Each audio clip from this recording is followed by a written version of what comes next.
భవనాన్నే ఈడ్చుకొచ్చి గదిలో మార్చి మళ్ళీ కట్టారో ఏమో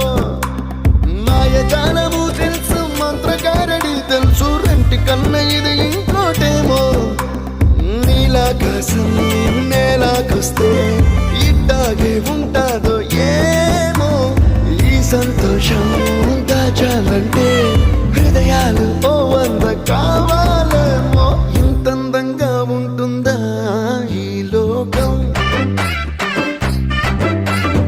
ఇన్నాళ్ళు ఈ మనసుకి తెలియాలేదే